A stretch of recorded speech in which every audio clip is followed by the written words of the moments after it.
Dreams avenue.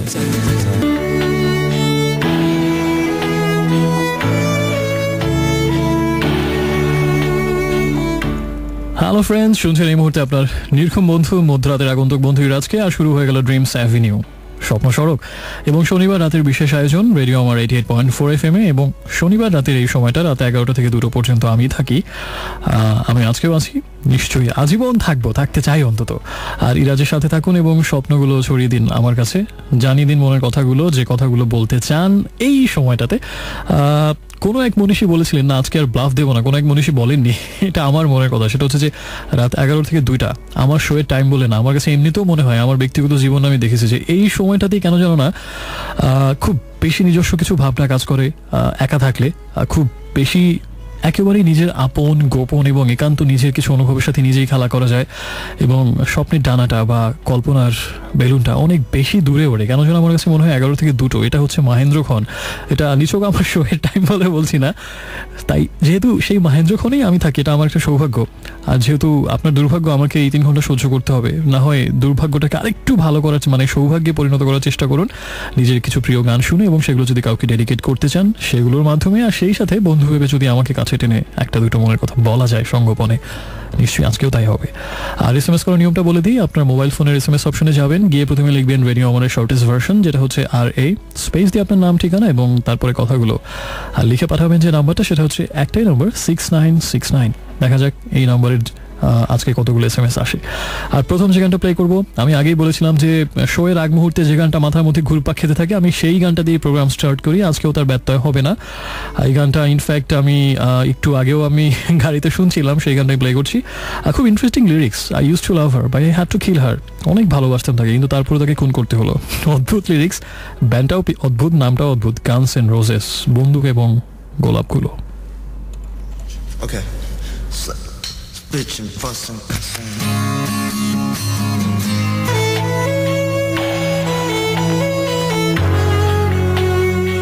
এই friends, বলেছিলাম অনেক আগে, ভুলে গেছো কি?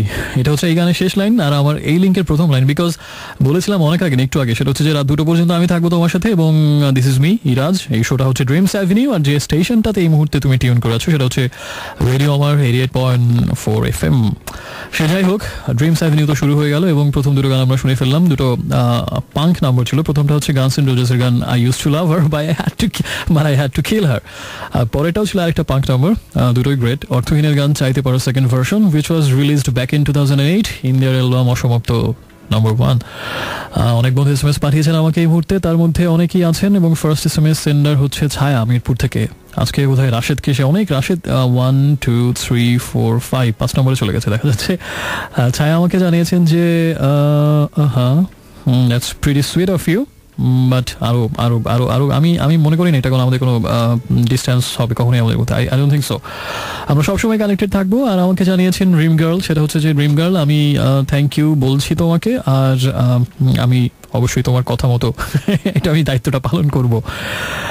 বই পড়া ছেড়ে দিলে নাকি? আসলে আমি ছেড়ে দিইনি, অনেকদিন ধরে বই পড়া হচ্ছে না। এটার কারণ আর কিছুই না, কারণটা যে কি সেটা আমি নিজেও জানি না। তবে আমার কাছে যেটা মনে হয় সেটা হচ্ছে যে ওই যে প্রিয় কোনো মানুষকে মাঝে মাঝে না চাইলে অনেক দেখা হচ্ছে যে দেখা হচ্ছে না, কীভাবে যেন অনেকগুলো দিন চলে যাচ্ছে দুজনের মধ্যে, ওভাবে দেখা হচ্ছে না, মুখোমুখি বসে কফি খাওয়া হয় না, একসাথে নদীর পাড়ে বসে সূর্যাস্ত নামানো হয় না, অথবা কোনো একটা পূর্ণিমা রাতে অথবা ঘোর বর্ষা রাতে বারান্দায় বসে হয়তো রবীন্দ্রসঙ্গীত গাওয়া হয় না, আরেকজনের কোলে মাথা রেখে হয়তো চাঁদ দেখাও হয় না।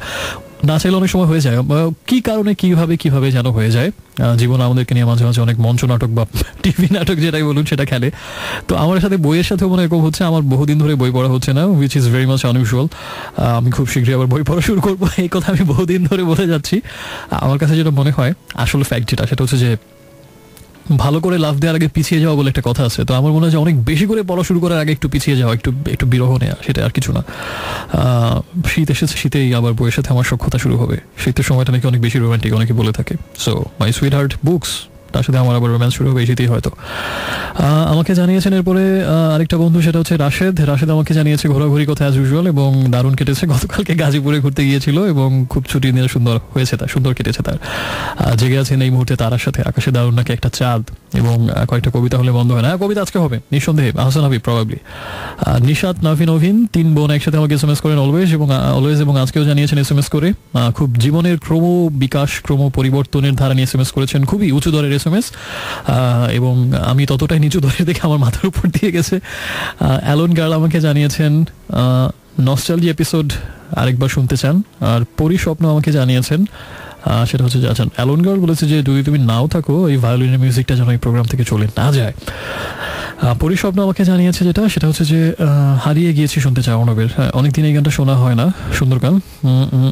আর সজল আমাকে জানিয়েছে মুন্সিগঞ্জ থেকে তার কাছের একজন ছোট ভাই সাবিত আজকে প্রথমবার মতো আমাকে শুনছে এবং তার জন্য অবস্কিউরের গান এবং সাবিতের SMS আমি পেয়েছি। তোমার কাছের ছোট ভাই, welcome Sabit, welcome to the roast show, বাংলাদেশের সবচেয়ে বাজে রেডিও শোতে তোমাকে স্বাগতম।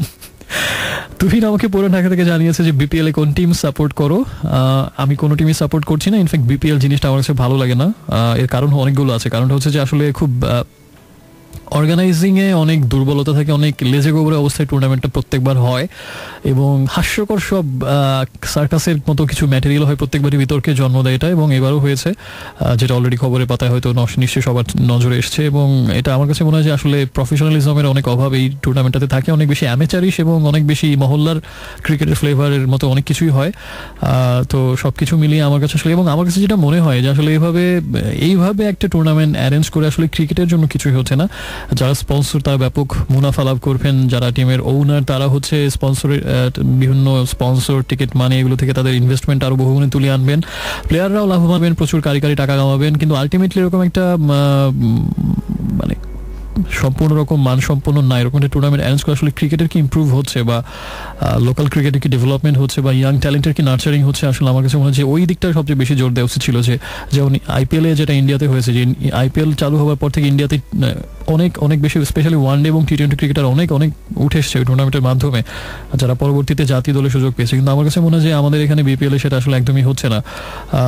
নতুন কোনো প্রতিভা BPL-এর মাধ্যমে উঠে এসছে এবং BPL-এর মাধ্যমে সে নিজেকে মেলে ধরেছে এবং আমরা 2-3 জন নতুন অসাধারণ প্লেয়ার পেলাম, কিছু ভালো একটা ঘরোয়া স্ট্রাকচার হলো, এরকম কোনো কিছু আমি দেখি না। বরঞ্চ বিভিন্ন ফ্র্যাঞ্চাইজির মধ্যে গন্ডগোল, হট্টগোল, স্ক্যান্ডাল, ম্যাচ ফিক্সিং, এইসব বাজে জিনিসই প্রত্যেকবার BPL-এ যেটা দেখতে হচ্ছে। সো আমার কাছে আমি একদমই BPL আমার পছন্দ না জিনিসটা। কারো মনে দুঃখ দিয়ে থাকলে তার জন্য আমি ব্যথিত। দুঃখের দেওয়া কখনোই ভালো কাজ নয়। সে যাই হোক, আপাতত SMS পড়ছি না এবং আমি SMS করার নিয়মটা একটু বলে দিই। প্রথমে আপনার সেলফোনের SMS অপশনে যাবেন, গিয়ে প্রথমে লিখবেন রেডিও আমার শর্টেস্ট ভার্সন, যেটা হচ্ছে RA স্পেস দিয়ে আপনার নাম ঠিকানা এবং তারপরে কথাগুলো লিখে পাঠিয়ে দিন 6969 এই নাম্বারটাতে। আজকে হচ্ছে কিছু পুরোনো গান প্লে করবো আমি। পুরোনো মানে আমার ব্রিটিশ আমলের না, অত আগের না। পুরোনো বলতে আমি বোঝাতে চাচ্ছি এখন যে গানটা শুনবো সেটা হচ্ছে স্পেশালি দ্য ডোরসের যারা ফ্যান আছে তারা অনেক ইয়াহু বলে লাভ দিয়ে উঠবে আমি জানি, কারণ ডোরসের পরপর দুটো গান আমি শুনবো এখন এবং আপনাদেরকে শোনাবো ছোট ছোট দুটো গান একসাথে, একটা প্যাকেজ দ্য ডোরস, এবং সেটা হচ্ছে প্রথম গানটা break on through to the other side এবং তারপর হচ্ছে লাভ মি টু টাইমস। এই কথাটা কিন্তু আমি বলছি সবাইকে, লাভ মি টু টাইমস। যতদিন শো করবো ততদিন একবার, শো ছেড়ে দিলে তারপরে আরেকবার, লাভ মি টু টাইমস। ওকে, একটু পরে ফিরছি।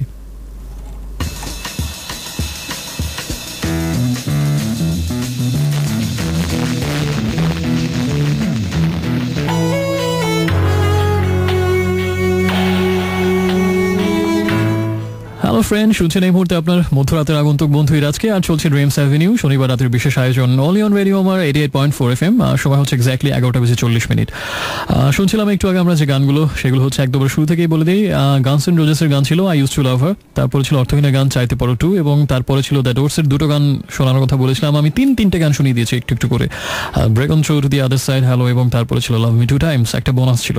এবং তারপরে শুনলাম মাইলসের গান, তাদের সর্বশেষ অ্যালবাম প্রতিচ্ছবি থেকে নেওয়া প্রিয়তমা মেঘ। যদি প্রিয়তমা হয় নিশ্চয়ই অসাধারণ একটা ব্যাপার, তাই না?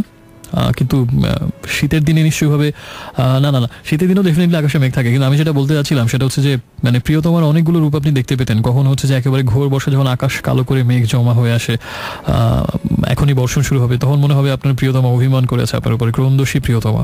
আবার মাঝে মাঝে যখন শরতের সেই শুভ্র মেঘের ভেলা উড়ে যাবে, তখন মনে হবে যে খুব সুন্দর একটা দিন কাটানোর পরে যেরকম অনুভূতি হয়, খুব উচ্ছ্বাস, হাসি, তামাশা, আনন্দে ভরপুর একটা জীবনের থেকেও বড় একটা দিন মনে হয়, larger than life even maybe মাঝে মাঝে একটা দিন জীবনের থেকে বড় মনে হতেই পারে, এটা আমি বিশ্বাস করি। তো সেরকম তখন আমার মনে হবে এক এক সময় এক এক ফ্লেভার। আবার মাঝে মাঝে যখন রাতের বেলা মেঘের ফাঁকে চাঁদ উকি দেবে তখন আবার মনে হবে হয়তো যে একটু হয়তো মান অভিমানে খেলা চলছে, আবার একটু আধোলা জাদু শিহরণ, সবকিছু মিলে সে যাক। আর আপাতত এখানে আমি ক্ষান্ত দিচ্ছি। মেঘের অনেকগুলো রূপ আপনারা দেখেছেন, তার সাথে মিলিয়ে নিন প্রিয়তমা যদি মেঘ হয়, কত বর্ণিল এবং বিচিত্র একটা ব্যাপার হতে পারে নিশ্চয়ই। সে যাই হোক, আমরা সেই সাররিয়ালিস্টিক কল্পনা থেকে আমরা বাস্তবের জগতে ফিরে আসি। আমাকে SMS পাঠিয়েছেন শাহিনুর খিলগা থেকে, তবে ওই বিশাল বিখ্যাত আবেগে ভরা SMS, তোমাকে একবার ছোবো, আচ্ছা ওনার ভাষাতেই বলি, শুধু তোমাকে একবার ছোবো আর এই আনন্দে কেটে যাবে সহস্র জীবন, শুধু তোমাকে একবার ছোবো তারপর হবে ইতিহাস। এটা কি রুদ্র মোহাম্মদ শহীদুল্লাহর কবিতা একটা? মুগনি আমাকে জানিয়েছেন ক্যান্টনমেন্ট থেকে যে ফোনের লাইন পাওয়ার ক্ষেত্রে তিনি বরাবরই তার ভাগ্য খারাপ। গত সপ্তাহে আমি ফোনে কথা বলেছিলাম বন্ধুদের সাথে, আপনি কোথায় এটা মিন করছেন?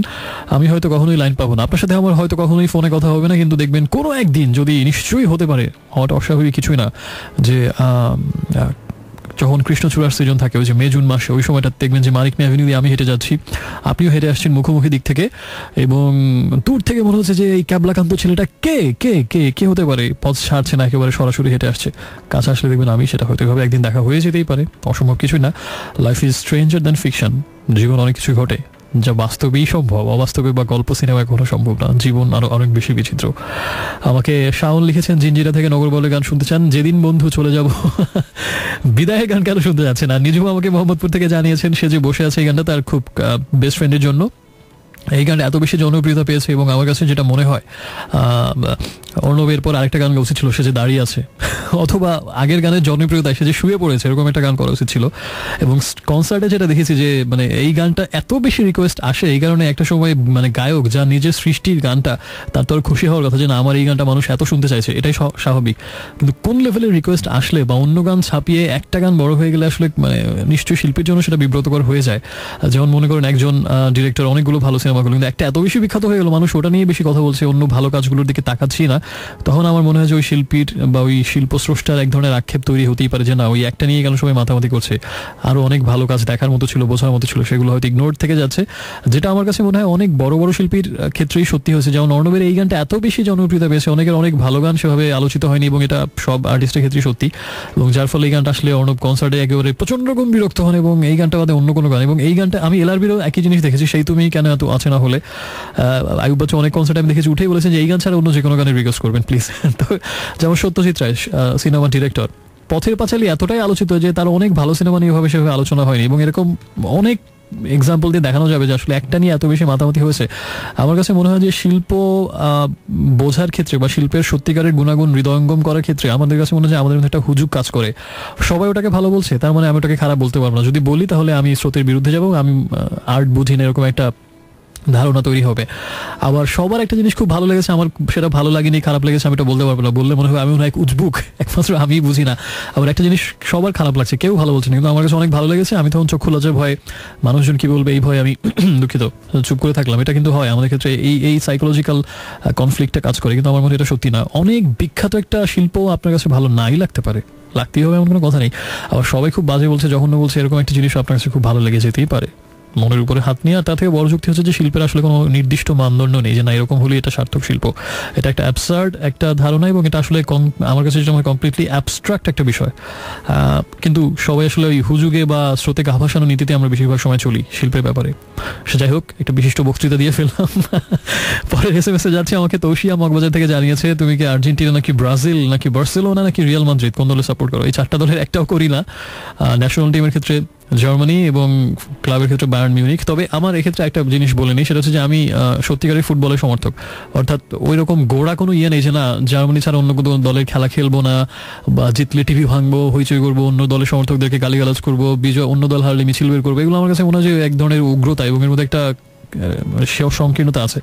আমি সত্যিকারের ফুটবলের সমর্থক, এবং এই কারণে আমি মানে আমার ম্যাক্সিমাম রাত কাটে ফুটবল দেখে, যখন ফুটবল খেলা থাকে, সেটা স্প্যানিশ লিগ হোক, ইংলিশ লিগ হোক, বুন্দেস লিগা হোক, ফ্রেঞ্চ লিগ ওয়ান হোক, স্প্যানিশ লা লিগা হোক, যেটাই হোক না কেন, আমি এবং যতগুলো ভালো দল আছে সবগুলো দেশ মিলে আমি সব দলের খেলা দেখার চেষ্টা করি এবং এনজয় করি। এবং আমি এমন না যে আমার ফেভারিট টিম বলে আমি এমনও হয়েছে যে অন্য টিমের খেলা কিন্তু দুর্দান্ত খেলা আছে, আমি ভোর 4টা 4:30 পর্যন্ত খেলা দেখছি, এরকম আছে। মানে আমার ওরকম প্রেজুডিস নেই যে না ওই আমার টিমই সব, আমার টিমেরই সব কিছু করতে হবে, অন্য টিম কেউ কিছু পারে না।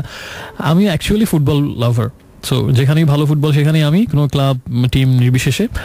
আর আমাকে আরও অনেক বন্ধু SMS পাঠিয়েছেন। হুমায়রা আমাকে নতুন একজন ফ্রেন্ড, মোস্ট ওয়েলকাম হুমায়রা। একটা গানের কথা মনে পড়লো, নগর বাউলের একটা গান ছিল, হুমায়রা নিঃশ্বাস চুরি হয়ে গেছে। Interesting lyrics. হুমায়রা নিঃশ্বাস, আপনার নিঃশ্বাস যেন চুরি না হয়ে যায়, সাবধান থাকবেন। আরিফ আরেকজন নতুন বন্ধু, নতুন না পুরনো বন্ধু, উনি আমাকে লিখেছেন কেমন আছেন, চিনতে পারছেন কি, দিনকাল কেমন যাচ্ছে তোমার। আপনি এবং তুমি দুটো সম্বোধনই আমাকে সামেশনি করেছেন, আমি আসলে তাকে চিনতে পারছি না। তবে এই আরিফের কথা শুনে আমার স্কুল কলেজ লাইফের ফ্রেন্ড আরিফের কথা মনে পড়ে যাচ্ছে। আমার সবচেয়ে কাছের একটা বন্ধু ছিল, আমি এখনও যাকে মিস করি। এবং প্রবাবলি আমার দেখা সবথেকে জিনিয়াস না হলেও হয়তো সব থেকে দেখা 3জন জিনিয়াসের মধ্যে আরিফ থাকবে, এতটাই জিনিয়াস সে ছিল। আমি যার গুণমুগ্ধ ভক্ত ছিলাম এবং আমি ভাগ্যবান এত জিনিয়াস একজনের ফ্রেন্ড হতে পেরে ওই সময়টাতে। ভয়াবহ রকমের জিনিয়াস ছিল সে। আর উই আর ডিসকানেক্টেড নাও। এবং এর ওই যে আমি সবসময় বলি, এর সম্পূর্ণ দায়ভার আমার, but I will always remember Arif as one of the most renowned genius that I have ever seen in my life. সে যাই হোক না কেন, SMS করে নিয়মটা একটু বলে দিই। প্রথমে লিখবেন রেডিও আমারের শর্টেস্ট ভার্সন, যেটা হচ্ছে RA, স্পেস দিয়ে আপনার নাম ঠিকানা এবং তারপরে কথাগুলো লিখে পাঠিয়ে দেবেন 6969 এই নাম্বারটাতে। কে যেন শুনতে চেয়েছিল এই গানটা, কে সে?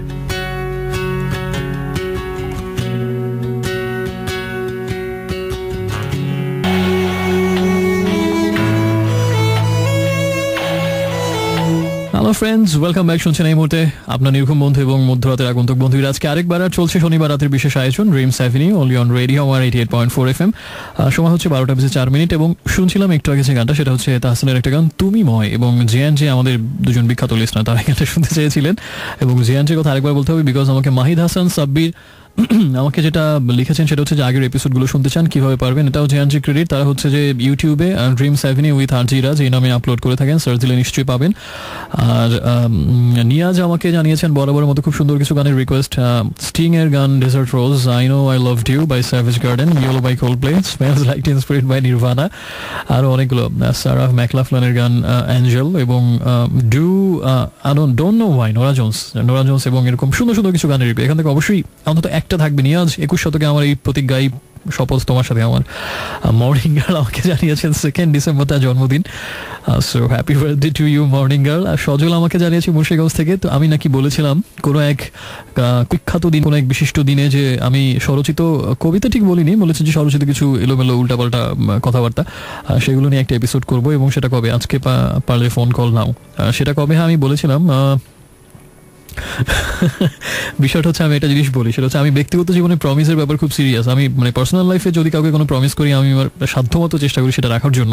কিন্তু রেডিওর জগতের ইরাজের কেন যেন বিষয়টা মানে ঠিক উল্টা। সেটা হচ্ছে যে আমি এরকম রেডিওতে অনেক সময়, গত 8 বছর ধরে এরকম অনেক অসংখ্য অবিরত অবিরাম অপরিমেয় প্রতিশ্রুতি দিয়েছি যে এটা করবো ওটা করবো ওটা করবো। তার আমার কাছে মনে হয় যে 20%-এর মতো হয়তো করতে পেরেছি, 80% এখনো না করাদের দলে।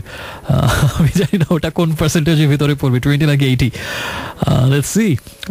তবে আমি মানে এক্ষেত্রে আমি দুঃখ প্রার্থনা করা ছাড়া আমার কিছুই করে না। আমি প্রচুর আশাবাদের কথা শুনিয়েছি, এই করবো সেই করবো এটা করবো। এবং অনেক যারা বেশিরভাগ সময় আমি মনে করি লিসনাররা হয়তো মন দিয়ে আমার কথা শোনে না, তাই হয়তো কেউ খেয়াল করেনি যে আমি এরকম একটা প্রমিস করলাম। কিন্তু দেখা যায় যে না, পরবর্তীতে কোনো না কোনো অভিমানী শ্রোতা আমাকে মনে করে দেন, ওরে পাপিষ্ঠ নরাধম, তুই বলেছিলি আমাকে 2 পয়সা দিয়ে বাতাসা কিনে দিবি, কেন দিলি না।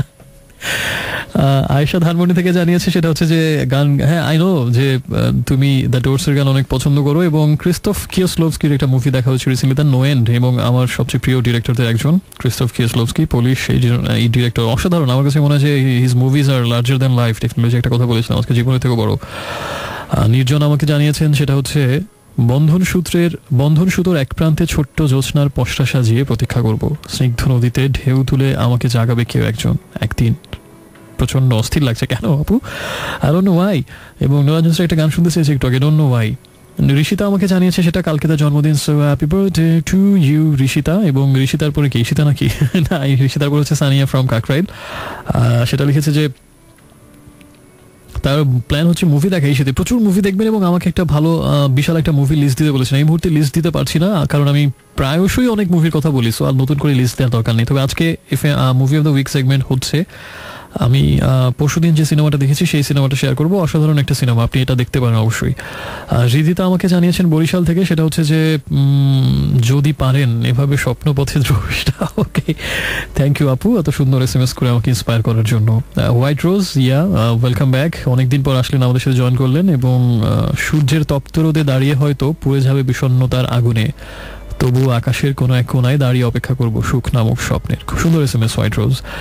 আর আমাকে আরো অনেক বেশি SMS পাঠিয়েছেন, আমাকে লিখেছেন এরপরে মুগনি নামের একজন, মুগনি আমাকে বগ্নি নামে একটা মাছ আছে, এটা বোধহয় আপনার হয়তো ওই মাছটা অনেক ফেভারিট মুগনি। 20 বছরের পরে সেই কুয়াশায় পাই যদি তোমার জীবন নামে, সেই লাইনটা তুলে দিয়েছেন। যার জন্য নিশ্চয়ই সত্যি হবে, তার জন্য আপনার মনের ইচ্ছাটা। আপাতত SMS পড়ছি না, আমি চলে যাচ্ছি আমাদের SMS অপশনে। একটু নিয়মটা বলে দিই কিভাবে আপনি SMS করবেন। যদি কোনো গান শুনতে চান, কাউকে কোনো সেই গান ডেডিকেট করতে চান, যদি নিজের কোনো কথা শেয়ার করতে চান, অথবা যে কোনো কিছু লিখতে চাইলে আপনার মোবাইল ফোনের SMS অপশনে যাবেন, গিয়ে লিখবেন প্রথমে RA স্পেস দিয়ে আপনার নাম ঠিকানা এবং তারপরে কথাগুলো লিখে পাঠিয়ে দিন 6969 এই নম্বরটাতে। যে গানটা প্লে করবে এই গানটা কি যেন শুনতে চেয়েছিলাম, আমি তার নামটা কিভাবে মিস করলাম। SMS-টা SMS লিস্টেই তো ছিল কোনো এক বন্ধু, আমি তার নামটা এই মুহূর্তে খুঁজে পাচ্ছি না, বাট আমি যখন একটু SMS পড়ছিলাম তিনি এই গানটা শুনতে চেয়েছিলেন এবং গানটা আমার ভয়াবহ রকম পছন্দের। স্করপিয়ন্সের সবচেয়ে প্রিয় গানগুলোর মধ্যে এটা আমার একটা, অলওয়েজ সামওয়্যার। গানটা শুনলেই কেমন একটা চিনচিনে সূক্ষ্ম অনুভূতি কাজ করে, একটা I'll be back to love you again, এই কথাটা আমি সবাইকে বলছি আরেকবার, I'll be back to love you again, so always somewhere.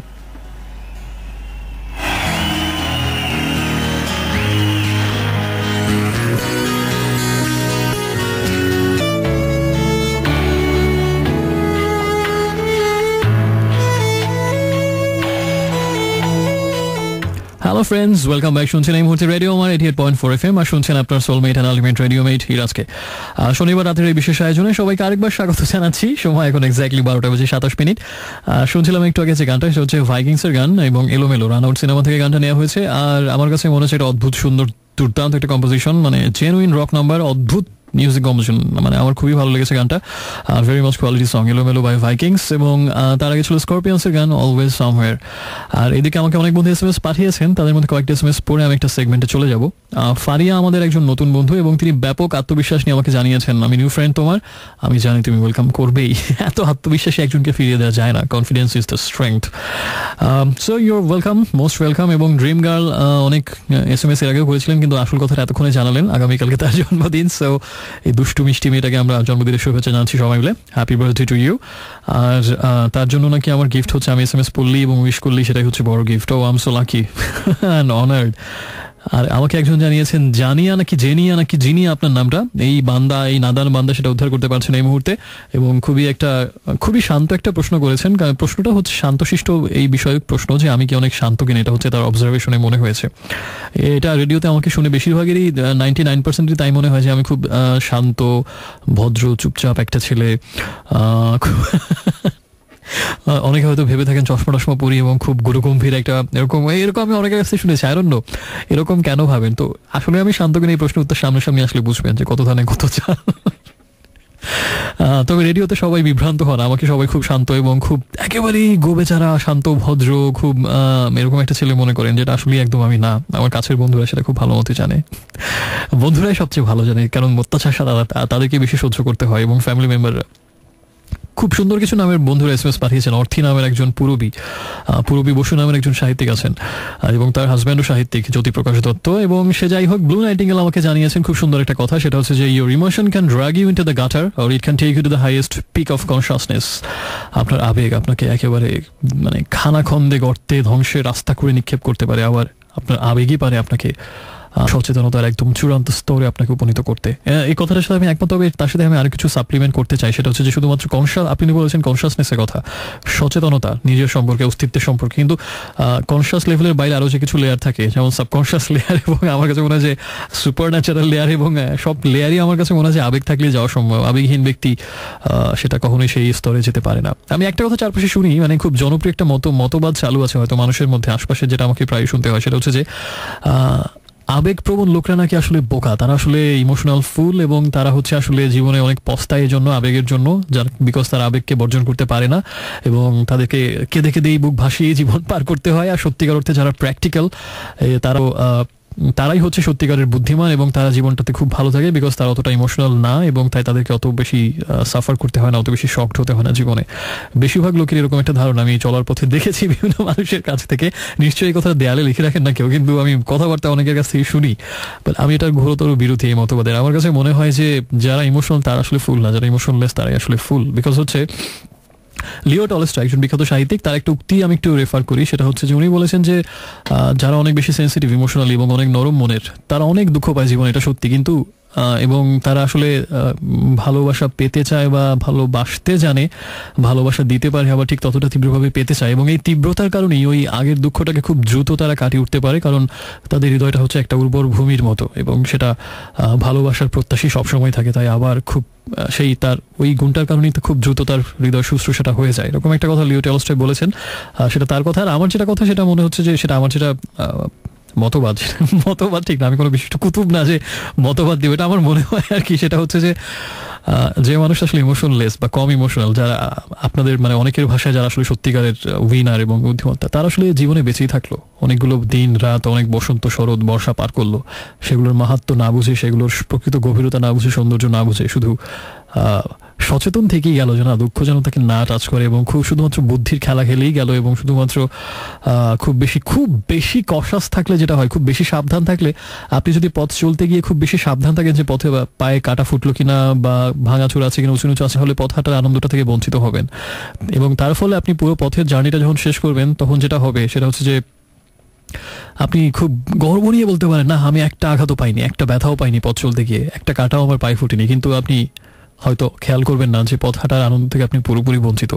আর যে মানুষটা প্রচুর কাটার আঘাত সয়ে হয়তো অনেক উঁচু নিচুতে ধাক্কা খেয়ে পড়ে গিয়ে আবার উঠে গিয়ে, হয়তো এরকম অনেকবার হয়েছে, বিকজ তার পুরো দৃষ্টি ছিল, পুরো মনোযোগ ছিল পথের দুপাশের অনবিল সৌন্দর্যের দিকে, নীল আকাশের দিকে, অদ্ভুত সুন্দর মেঘের দিকে এবং নদীর দিকে, সবুজের দিকে। এগুলো দেখতে গিয়ে হয়তো সে অনেক দূরে একটা হোঁচট ঠিকই খেয়েছে এবং আঘাতও পেয়েছে, কিন্তু পথ শেষে যে অদ্ভুত অনাবিল আনন্দ সে পেয়েছে, সেটা থেকে সেই সাবধানী লোকটা অনেক বেশি বঞ্চিত।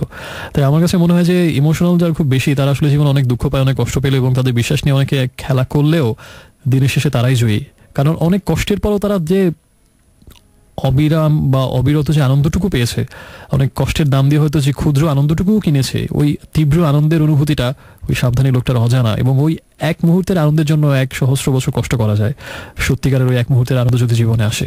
এটা হচ্ছে আমার ফিলোসফি, এবং আমি মনে করি ইমোশনাল যারা তারাই আসলে উইনার, এবং খুব বেশি যারা প্র্যাকটিক্যাল তারাই আসলে আলটিমেটলি দিনের শেষে লুজার। এটা আমার কাছে মনে হয়। এটা যেন কোন প্রসঙ্গে আসলো সেটা তো আমার মনে নেই। আচ্ছা, ব্লু নাইটিঙ্গেলের SMS আসলো। আর সে যাই হোক, একটা বিশাল একটা ভাষণ দিলাম। এখন ভাষণের পরে এই মুহূর্তে যেটা করবো সেটা হচ্ছে এটা,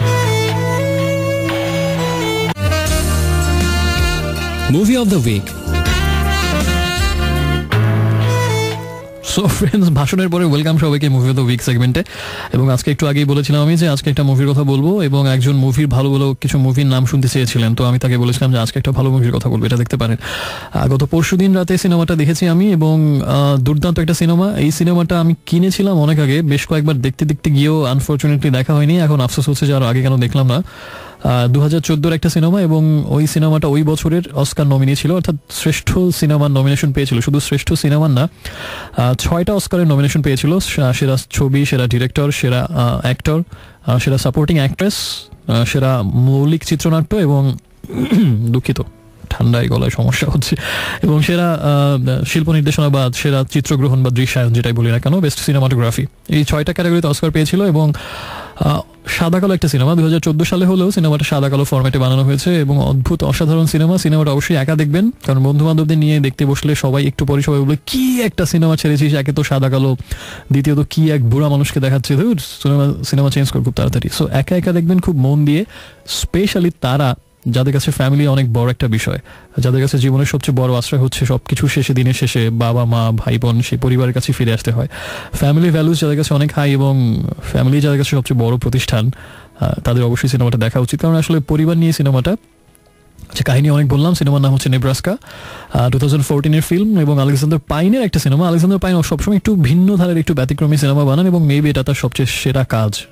নেব্রাস্কা আমেরিকার একটা শহর হচ্ছে নেব্রাস্কা, এবং সিনেমাটা হচ্ছে আমি যেটা বলছিলাম যে বেশ কয়েকটা অস্কার নমিনেশন পেয়েছিল এবং ডিরেক্টর তো নাম বললাম এবং কাহিনী লিখেছে বব নিলসন আর মূল ভূমিকাগুলোতে অভিনয় করেছে ব্রুস জার্ন। দুর্দান্ত অভিনয় করেছে এই লোকটা এবং এই অভিনয়টা না দেখলে আপনি মিস করবেন। মানে এত অসাধারণ একজন অভিনয় কিভাবে মানুষ করে, ব্রুস ডার্নের অভিনয় দেখলে সেটা মনে হবে।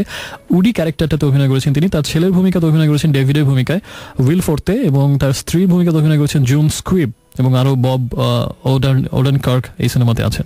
আমি সংক্ষেপে একটু কাহিনীটা বলি। একদম সিনেমার শুরুতেই দেখানো হয় যে একজন বয়স্ক লোক, বয়স তার হয়তো 70 থেকে 80-র মধ্যে বা হয়তো 80-রও বেশি হতে পারে, একেবারেই থুত্তুর একজন বুড়ো এবং মানসিকভাবে কিছুটা ভারসাম্যহীন তিনি। মানে সবসময় মনেও থাকে না কি করছেন, কোথায় যাচ্ছেন বা কেন এখানে এসেছেন। আবার অনেক সময় কানেও ঠিক মতো শুনতে পান না বা একটু আগে কি হয়েছিল সেটাও তার সবসময় মনে থাকে না। মানে অনেক বয়স হয়ে গেলে যেটা আসলে খুব কমন সিমটম যেটা দেখা যায় সেই রোগে তিনিও আক্রান্ত, বার্ধক্যজনিত রোগে।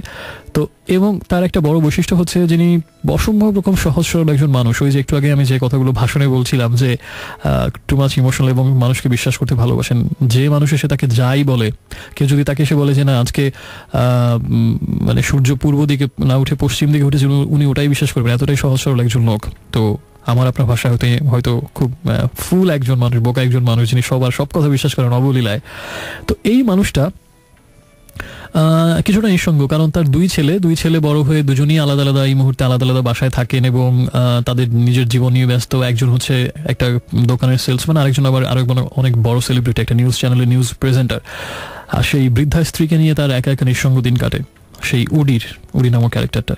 তো একটা সময় তার হাতে একটা কাগজ আসে, একটা বিজ্ঞাপনের একটা কাগজ আসে, যে বিজ্ঞাপনটা আসলে একটা ম্যাগাজিন কোম্পানির। এবং ম্যাগাজিন যেরকম আমরা অনেক অ্যাড দেখি না, অনেক মুখরোচক অ্যাড দেখি না, এবং বিজ্ঞাপনটা আমাদেরকে সবসময় বিভ্রান্ত করে, প্রলোভন দেয়।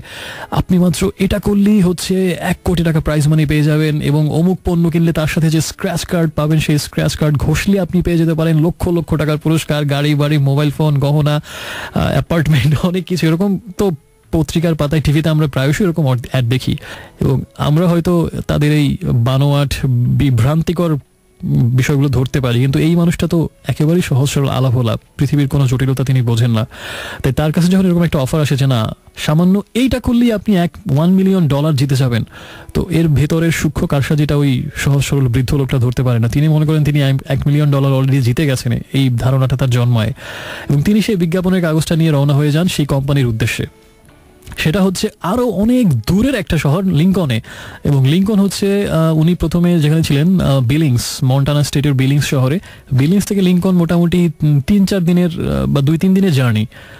এতটা পথ ওনার কিছু মাথায় কাজ করেন যে এতটা দূরত্ব উনি কীভাবে যাবেন। উনি একা 80 বছর একজন লোক হেঁটে হেঁটে রওনা দেন, সেই 2-3 দিনের পথ পাড়ি দেবেন কয়েকশো কিলোমিটার দূরে সেই শহরের উদ্দেশ্যে। চিন্তা করুন কতটা সহজ সরল হলে এটা সম্ভব। সেই বিজ্ঞাপনের কাগজটা খুব যত্ন করে পকেটে রেখে সেই বৃদ্ধ লোকটা একা পথ হাঁটছেন 150, 200, 300 কিলোমিটার দূরে সেই পথ হেঁটে হেঁটে যাবেন, কেননা তিনি $1 মিলিয়ন জিতেছেন। ওই কোম্পানির অফিসে গিয়ে তিনি $1 মিলিয়ন দাবি করবেন এবং এই টাকার প্রতি আসলে এটা তার টাকার প্রতি লোভ না, আসলে কেন এই টাকাটা তার খুব বেশি দরকার সেটা আমি পরে বলছি।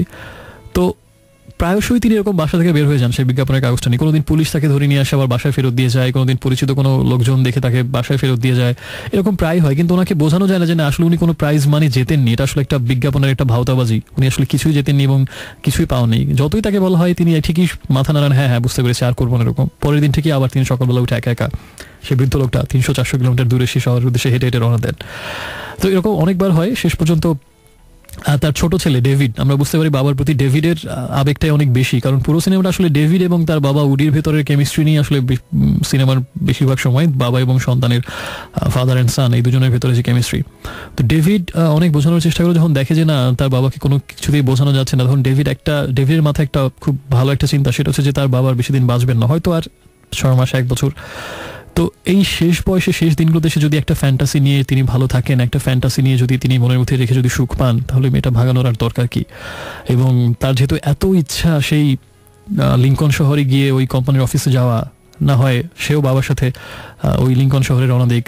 তার একটা যেটা মনে হলো, তার একটা ফিলোসফি ছিল যে না বাবার সাথে বহুদিন ধরে তার ওভাবে অন্তরঙ্গ সময় কাটানো হয় না, সেই ছোটবেলার মতো একসাথে সময় কাটানো হয় না এবং একসাথে কোথাও ঘুরতে যাওয়া হয় না। তো সে মনে করলো যে হোক না এটা মিথ্যে, কিন্তু এই উসিলায় হয়তো বাবার সাথে কয়েকটা দিন শুধুমাত্র সে আর তার বাবা একসাথে থাকবে, একসাথে ঘুরবে এবং লং ড্রাইভ সেই এত দূরের একটা শহরে। এইটা কি আসলে তার কাছে সবচেয়ে বড় প্রাপ্য মনে হয়। টাকাটা এখানে বড় কথা না, প্রাইজ মানিটা বড় কথা না। সেজন্য তার ছোট ছেলে ডেভিড শেষ পর্যন্ত গাড়িতে করে তাকে নিয়ে রওনা হয়, বাবা ছেলে লং ড্রাইভ শুরু হয় আর কি। এবং আরও অনেক মজার মজার ঘটনা ঘটতে থাকে যাওয়ার পথে। পথে তারা রেস্ট নেয় এবং মোটেলে, এবং সেখানেও আরও অনেক ঘটনা ঘটতে থাকে। এবং আস্তে আস্তে আমরা বাবা ছেলের কনভারসেশন থেকে জানতে পারি তাদের ছোটোবেলার হিস্ট্রি, ছোটোবেলার অনেক মজার ঘটনা। এবং তখন বাবা অনেক দিন পরে জানতে পারে যে ছোটোবেলায় তার প্রচুর ড্রিঙ্কসের অভ্যাস, মানে মদ্যপানের প্রচুর অভ্যাস ছিল। এবং ডেভিড যখন ছোটো তখনই সে বুঝতো এটা কোনো ভালো বিষয় নয়, এবং সেজন্য গ্যারাজ থেকে সে ওগুলো লুকিয়ে রাখতো। এবং এতদিন পরে সেটা বাবাকে বলে যে এই কাজটা আমি করতাম, তোমার মদের বোতলগুলো আমি চুরি করে রাখতাম। এরকম অনেক মিষ্টি ঘটনা আস্তে আস্তে রিভিল হয়, এবং আরও অনেক সুইট সুইট বিষয় জানতে পারি আমরা তাদের ছোটোবেলা সম্পর্কে। তারা এটা করতো, ওটা করতো। এবং বহুদিন পরে একসাথে লং ড্রাইভে গিয়ে বাবা ছেলে নিভৃতে বসে এরকম আসলে তাদের ছোটোবেলা সেই স্মৃতিটুকু উজাড় করে দেয়। মানে খুব, আমার কাছে খুব এমেনলি মনে হয়েছে বিষয়টা, বাবা ছেলের এই হঠাৎ করে এত বছর পরে কাছে আসা, অনেক দূরত্ব অতিক্রম করে এবং স্মৃতিচারণ করে নিজেদের ছোটবেলা সেই দিনগুলোর কথা। এবং এভাবে আস্তে আস্তে সিনেমাটা এগিয়ে যায়। অবশেষে লিঙ্কন যেতে অবশ্য নেব্রাস্কার হথর্ন শহর হয়ে যেতে হয়। হথর্ন হচ্ছে অ্যাকচুয়ালি তাদের আদি নিবাস ছিল। এবং ওই যে বয়স্ক লোকটার কথা বললাম উডি, তার আসলে ছোটবেলা জন্ম থেকে বেড়ে ওঠা এবং বিয়ে পর্যন্ত একটা লম্বা সময় জীবনের এই হথর্নে কেটেছে। পরবর্তীতে তিনি মন্টানায় চলে আসেন, কিন্তু হথর্নই আসলে তার জীবনের 80% কেটেছে। সো পুত্র তাকে প্রস্তাব দেয়, বাবা তোমার সারা জীবন যেখানে কাটলো সেই শহরটা একটু ঘুরে যায়। এবং তার সব রিলেটিভ, তার সব ভাই বোন সবাই এখন সেই শহরেই থাকেন এখনও। তাই এতদিন পরে এরকম একটা গেট টুগেদারের চান্স ছেলের কাছে মনে হয় ছাড়া ঠিক হবে না। তাই সে একটা গেট টুগেদার অ্যারেঞ্জ করে, যেখানে তার সব চাচা চাচি সব কাজিনরা আসবে, এবং সেই তার মন্টানা থেকে তার নিজের মা এবং আরেক যে বড় ভাই নিউজ প্রেজেন্টার সেও আসবে, এবং সবাই মিলে একটা ফ্যামিলি পিকনিকের মতো হবে, এরকম একটা প্ল্যান হয়। তো সেরকম সেখানে বহুদিন পরে সবার সাথে দেখা হয়, সেই পুরনো ভাইদের সাথে, তাদের স্ত্রী, তাদের সন্তান, এবং অনেকদিন পরে আমরা দেখি। এবং এদিকে সেই হথর্ন শহরে, ছোট্ট একটা শহর, সেখানে ছড়িয়ে পড়ে যে না, উডি $1 মিলিয়ন জিতেছে। এবং এটা জেতার পরে আমরা মানুষের আরেকটা চেহারা দেখতে পাই। সবাই এসে তার কাছে বিভিন্ন রকম ফন্দি ফিকির করা শুরু করে, কিভাবে টাকা হাতিয়ে নিয়েছে তার কাছ থেকে। এবং সবাই তখন এসে বানোয়াট এই সহজ সরল লোকটাকে বিভিন্ন রকম কথা বলতে থাকে যে না, তুমি আমার কাছ থেকে এত টাকা নিয়েছিলে, সেটা ফেরত দাওনি। ইভেন তার রক্তের ভাই এবং আত্মীয় স্বজনের ভেতরে যে আসলে কত মেকি মানে সামাজিকতা থাকে, আসলে যে ভেতরে পুরোটাই ফাঁকা, যেটা আমারও চারপাশে থেকে মনে হয় যে আসলে আমাদের আত্মীয় স্বজনের সাথে যে সামাজিকতার বেশিরভাগ আসলে ফাঁকা। সত্যিকারের স্বার্থে 100 টান পড়লে আসল চেহারাটা বের হয়ে যায়। এটা এই সিনেমাতেও দেখা যায় যে যখন $1 মিলিয়ন একটা লোভ, এবং সবাই ঈর্ষান্বিত হয় যে এই লোকটা $1 মিলিয়ন পেয়ে যাচ্ছে, আমরা কিছু ভাগ পাবো না, এটা কীভাবে হয়। তখন তাদের মধ্যে অনেক কলহ হয়। সে কথা, সেটা প্রসঙ্গ থাক। মানুষের আসল পরিচয়টা হয়তো উন্মোচিত হতে 1 সেকেন্ডও লাগে না স্বার্থে টান পড়লে। এটা খুব ভালোভাবে এই সিকোয়েন্সটাতে দেখানো হয়েছিল এই ফ্যামিলি গেট টুগেদারের পরে।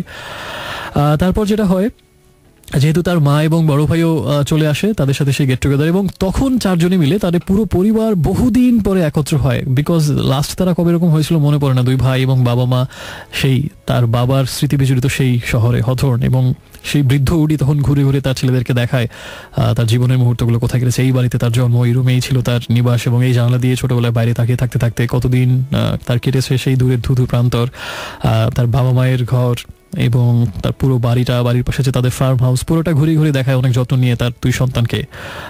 এবং যে মানুষটাকে আমরা সবসময় আলোভোলা দেখি, সেই মানুষটাকে দেখেছি নিজের জীবনের স্মৃতিচারণ করতে গিয়ে, এবং সেই শৈশবের স্মৃতি বিজড়িত জায়গাতে সে ঠিক কতটা সচেতন এবং কতটা আবেগপ্রবণ হয়ে যায় সেই অসুস্থ মানুষটাই। এবং এভাবে তারা পুরো দিনে হারিয়ে ঘুরে বেড়াতে থাকে, এবং অনেক মজার মজার ঘটনা এখানেও ঘটতে থাকে। একসাথে একটা অ্যাডভেঞ্চারও করে তার ফ্যামিলি সবাই মিলে, এবং গাড়িতে একসাথে অনেক সময়টা কাটায়। এবং অনেক এই সিকোয়েন্সগুলোতে আসলে মনে হবে না, this is the theme of life. বাবা মা এবং ভাই বোন বা নিজের প্রিয় মানুষগুলোর সাথে আসলে একসাথে কোথাও যাওয়া, কিছুটা সময় একসাথে কাটানো। এবং এটা আসলে যখন হয় তখনই বোঝা যায় যে না, আরও আগে কেন হলো না, এরকম একটা রিয়েলাইজেশন কাজ করে। এবং এই সিকোয়েন্সগুলোতে তাদের তাই মনে হয়, এবং মনে হয় যে খুব অদ্ভুত সুন্দর একটা জল রঙের ছবি। সেই পরিবারে 4টা মানুষ একসাথে কত মজা করছে, স্মৃতিচারণ করছে। এবং আদারওয়াইজ 2 দিন আগে হয়তো বিচ্ছিন্ন ছিল একজন থেকে আরেকজন, কারোর সাথে কোনো যোগাযোগ ছিল না, কানেকশন ছিল না। তো এরকম অনেক ঘটনার পরে শেষ পর্যন্ত এই মানুষটা আবার খুব বেশি রকম অসুস্থ হয়ে পড়ে এবং হাসপাতালে ভর্তি হয়। তখন ছোট ছেলে সেই ডেভিডই তার সাথে রয়ে যায়, এবং বড় ভাই যেহেতু তার নিউজ প্রেজেন্টারের কাজ পড়ে আছে, তাকে ফিরতে হয় মাকে নিয়ে। আর ছোট ছেলে ডেভিড বাবাকে নিয়ে হাসপাতালে থাকে সেই হথর্ন শহরে। এবং হাসপাতালে সেই মুহূর্তটাতে ডেভিড তাকে বলে যে বাবা, অনেক হয়েছে আন্না, একটা মিথ্যের পেছনে আমরা আসলে ছুটে চলেছি, তুমি কোনো টাকা আসলে জিতোনি, এটা একটা ভাওতাবাজি আসলে। এবং বাবা বলে ওকে ফাইন, তোমার কথা অ্যাট লাস্ট আমি মেনে নিলাম, আমরা কালকে ভোরেই আমাদের আবার মন্টানাতে ফিরে যাব। কিন্তু খুব ভোরবেলা ডেভিড ঘুম থেকে উঠে দেখে যে হাসপাতালে বিছানা খালি। তখন তার রিয়েলাইজেশন হয় যে তার বাবা যতই তাকে বলুক আর হবে না, ঠিকই ভোরবেলা উঠে সে আবার একা একা হেঁটে শুরু করে দিয়েছে সেই লিঙ্কন শহরের উদ্দেশ্যে $1 মিলিয়ন জেতার জন্য। তো আবার গাড়ি চালিয়ে গিয়ে তাকে কিছু দূর, যেহেতু বয়স্ক হলো, সেটা হেঁটে কত দূর যাবে, কিছু দূর গিয়ে তাকে ধরে ফেলে ডেভিড। এবং তখন সে ডিসিশন নেয় না, ঠিক যা আছে জীবনে, তার বাবার শেষ ইচ্ছাটা অন্তত পূর্ণ হোক। সে তখন গাড়ি ছেলে তাকে লিঙ্কন নিয়ে যায় এবং লিঙ্কনে গিয়ে সে ম্যাগাজিনের অফিসে গিয়ে তারা ঢুকে আসলেই জানতে পারে এটা একটা ভাওতাবাজি, আসলে তারা কোনো টাকা জেতেনি। তখন শেষ পর্যন্ত রিয়েলাইজেশন হয় সেই বৃদ্ধ উডির যে আসলে সে কোনো টাকা জেতেনি। তো টাকার বদলে সামনে একটা ক্যাপ তাকে উপহার দেয়, একটা হ্যাট, সেই হ্যাটটা মাথায় দিয়ে। এটা কি অদ্ভুত প্রহসন এই কর্পোরেট প্রতিষ্ঠানগুলোর মানুষের আবেগ নিয়ে, কত ভাওতাবাজি আমাদেরকে নিয়ে করা হয় এই ব্যবসা প্রতিষ্ঠানগুলো। সে অনুপ্রসঙ্গে সে যাই হোক না কেন, তো আসার পথে ডেভিড তার বাবাকে বলে আমাকে জাস্ট কয়েকটা মিনিট সময়, আমার কিছু জরুরি কাজ করতে হবে। আচ্ছা, তার আগে একটা ইম্পর্টেন্ট বিষয় আমি বলতে ভুলে গেছি যে কেন এই টাকাটা কেন দরকার উডির এবং এই টাকাটার জন্য সে কেন এতটা ক্রেজি। তখন আমরা জানতে পারি সেই 80 বছরের বৃদ্ধ অসুস্থ মানসিক ভারসাম্যহীন উডি বলে যে তার দুটো কারণে এই টাকাটা সে পেতে চায়। একটা হচ্ছে তার খুব বহুদিনের শখ একটা ট্রাক কেনার। ট্রাক মানে আমাদের এই ট্রাক না, একটা পিক আপ ভ্যান আর কি, এটা আমেরিকাতে খুব পপুলার পিক আপ ভ্যান। তো সেই পিক আপ একটা ভ্যান, একটা নতুন তার বহুদিনের স্বপ্ন ছিল এবং তার সেই আর্থিক সামর্থ্য কখনোই হয়ে ওঠেনি। এবং দ্বিতীয় যে কারণ, সেটা আসলে সবচেয়ে বড় কারণ, এটা হচ্ছে বড় কারণ, সেটা হচ্ছে যে জীবনের 80 বছর বয়সে সে তার মনে হয়েছে সে আসলে ব্যর্থ এবং সে নিজের 2 সন্তানের জন্য কিছুই করতে পারেনি এবং তাদের জন্য কিছুই রেখে যেতে পারেনি। এবং তার কাছে মনে হয়েছে যে না, তার জীবনের এই শেষ মুহূর্তটাতে অন্তত কিছুটা সে যদি 2 সন্তানের জন্য রেখে যেতে পারে, যেহেতু সারা জীবনে কিছুই পারলো না, কোনো ভালো দৃষ্টান্ত বা কোনো অবলম্বন কিছুই রেখে যেতে পারলো না, অন্তত কিছু টাকা, একটা বড় অ্যামাউন্টের টাকা যদি তাদের জন্য 2 ছেলের জন্য সে রেখে যেতে পারে, তার কাছে মনে হয় যে না, ওদের জন্য অন্তত কিছু সে করতে পারলো। এই চিন্তাটা থেকে আসলে তার এই ক্রেজিনেসটা ছিল এই $1 মিলিয়ন প্রতি। তো এটা জানার পরে তখন ডেভিড, ওই মোমেন্ট আসলে আমার নিজেরই খুব খারাপ লাগছিল, মানে ইভেন আমার চোখে পানি ছলছল করছিল। ডেভিড তখন বাবাকে জড়িয়ে ধরে বলে যে আমরা যথেষ্ট ভালো আছি, আমাদের কোনো কিছুর দরকার নেই, একটা টাকারও দরকার নেই, শুধু তুমি থাকো। এরকম কিছু হেভেনলি সিকোয়েন্স ওই সময়টাতে হয়। আর প্রথম যেটা ইচ্ছা ছিল তার একটা পিক আপ ভ্যান কেনার, এবং তখন ডেভিড গিয়ে খুব সুন্দর দেখে একটা পিক আপ ভ্যান বাবার জন্য কেনে এবং বাবার হাতে চাবিটা দিয়ে বলে এই গাড়িটা তোমার।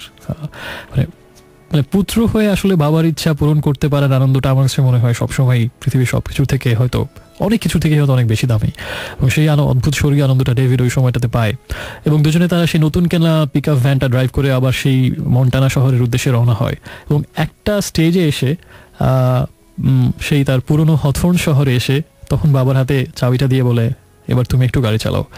তখন নুডি বলে যে আমি তো গাড়ি চালাতে পারি না, তুই বলেছিলি। তখন বলে না, তুমি পারবে। তখন সে তার পুরনো ছোটবেলার সেই স্মৃতিবিজড়িত শহর হথর্নের ভেতর দিয়ে সেই বৃদ্ধ উডি গাড়িটা চালায়, গাড়ি চালিয়ে নিয়ে যায় এবং সবাই মুগ্ধ হয়ে দেখে নতুন কেনা ঝকঝকে গাড়িটা চালিয়ে নিয়ে যাচ্ছে উডি, এবং মুখে তার এক অদ্ভুত গর্বের হাসি, তৃপ্তির হাসি। এভাবে গাড়িটা আস্তে আস্তে হথর্ন শহর থেকে বের হয়ে মন্টানার উদ্দেশ্যে রওনা হয় এবং উঁচু নিচু পথ বেয়ে, আমার কাছে শেষ দৃশ্যটা খুব সিম্বলিক মনে হয়েছে যে গাড়িটা যাচ্ছে অনেক দুই পাশে অবারিত প্রান্তর, মাঝখান দিয়ে খুব উঁচু নিচু একটা পথ সুন্দর, তার ভেতর দিয়ে সেই গাড়িটা দূরে একটু একটু একটু একটু করে হারিয়ে যাচ্ছে। কিছু দূর গিয়ে গাড়িটা থেমে গেল, তারপরে ড্রাইভিং সিট থেকে সেই উডি আবার পাশের সিটে চলে গেল এবং তার ছেলে ডেভিড আবার ড্রাইভিং সিটে গিয়ে বসলো, আবার গাড়িটা চলা শুরু করলো। আমার কাছে এই দৃশ্যটা খুব তাৎপর্যপূর্ণ মনে হয়েছে যে জীবন আসলে এরকমই, আমরা যখন ছোট থাকি অনেক যন্ত্রণা করি, অনেক অসহায় থাকি, অনেক উৎপাত থাকি, অনেক কষ্ট করে বাবা মা আমাদেরকে লালন পালন করেন এবং আমাদের সবটুকু যন্ত্রণা মুখ বুঝে সহ্য করে নেন, আমাদের শত অন্যায় অত্যাচার উপদ্রব অনেক কষ্ট মাথা গুঁজে সহ্য করে আমাদেরকে মানুষ করেন। ঠিক জীবনের শেষ দিকে সেটা আবার উল্টে যায়, তখন তারা হয়ে পড়ে অসহায়, তারা ছেলে মানুষের মতো আচরণ করে, অনেক কিছু বুঝতে চায় না, অনেক কিছু আমরা তাদেরকে বোঝাতে পারি না, আমরা বিরক্ত হই, তাদের উপরে রাগ হয়, মেজাজ খারাপ হয়, যেটা আমাদের কম বেশি সবারই হয়। কিন্তু ছোটবেলায় তো আমরা ঠিক ততটাই এর থেকে বেশি অবশ ছিলাম, আমরা কিন্তু তারপর অনেক মমতা, অনেক আশ্রয়, অনেক প্রশ্রয় পেয়ে তাদের কাছে থেকে আমরা একটু একটু করে বড় হয়েছি। কিন্তু আমরা অল্পতেই বিরক্ত হয়ে যাই, গালমন্দ করি, বকাঝকা করি, যখন তারা জীবনের শেষ দিনটাতে এসে আবার অসহায় হয়ে যায় এবং আমাদের আশ্রয়ের মুখাপেক্ষী হয়ে যায়। তাদের মতো ধৈর্য সহনশীলতা আমরা দেখাতে পারি না, তারপরও আমাদেরই হয়তো দায়িত্বটা নিয়ে এগিয়ে যেতে হয়। এবং জীবনে প্রথমে যেটা থাকে যে তারা আমাদেরকে বুকে লালন পালন করে এক বুকে ধরে বড় করছেন এবং আঁকড়ে রাখছেন, জীবনের শেষ মুহূর্তে সেটা আবার বদলে যায়। আমাদের দায়িত্ব হয় তাদেরকে বুকে আগলে ধরে রাখার, তাদেরকে মমতা নিয়ে বুকে পরম আশ্রয় জড়িয়ে ধরে রাখার। শেষ দৃশ্যটা ঠিক সেরকম, একটু আগে ছিল ড্রাইভিং সিটে পিতা, এবং পিতা চলে যায় একটু পরে তার পাশের সিটে যেখানে এতক্ষণ সন্তান বসা ছিল, সন্তান তখন এসে আবার ড্রাইভিং সিটে বসে। That's how life goes on, জীবন এভাবেই এগিয়ে চলে। অদ্ভুত সুন্দর একটা ছবি, এবং আমার কাছে মনে হয়েছে যে ওই যে ফ্যামিলি এখনো যাদের কাছে পৃথিবীর সব থেকে বড় আশ্রয়, এই মুভিটা অবশ্যই দেখা উচিত তাদের, and that is Nebraska. Enjoy it. So friends, এখনো যদি আপনি SMS করতে চান, কোনো কিছু লিখতে চান, আপনার মোবাইল ফোনের SMS অপশনে যাবেন, গিয়ে লিখবেন রেডিও আমারের শর্টেস্ট ভার্সন, যেটা হচ্ছে RA স্পেস দিয়ে আপনার নাম ঠিকানা এবং তারপরে কথাগুলো লিখে পাঠিয়ে দিন 6969 এই নাম্বারটাতে। ওকে, এখন যে গানটা শুনবো এটা হচ্ছে অল্টার ব্রিজের গান। অল্টার ব্রিজের এই গানটা আসলে নিজের পরিবারের একজনকে হারানোর পরে তীব্র কষ্ট থেকে গানটা কম্পোজ করা। এটা হচ্ছে অল্টার ব্রিজের যিনি গিটারিস্ট তার ভাইয়ের মৃত্যুর পর আসলে তিনি এই গানটা কম্পোজ করেছিলেন এবং সেই গানটা হচ্ছে ইন লাভিং মেমোরি, অসাধারণ একটা গান, সেটা এখন শুনছি আমরা, in loving memory by Alter Bridge. একটু পরে ফিরছি, সাথে থাকুন।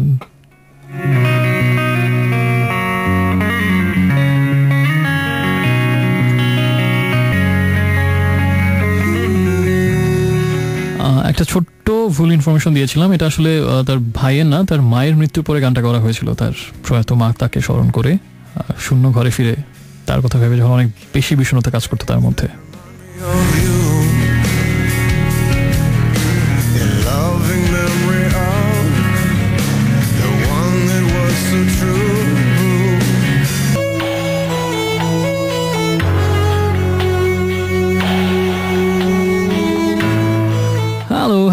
হ্যালো ফ্রেন্ডস, শুনছিলাম এই মুহূর্তে আজকে আরেকবার চলছে dreams avenue only on radio আমার 88.4 FM।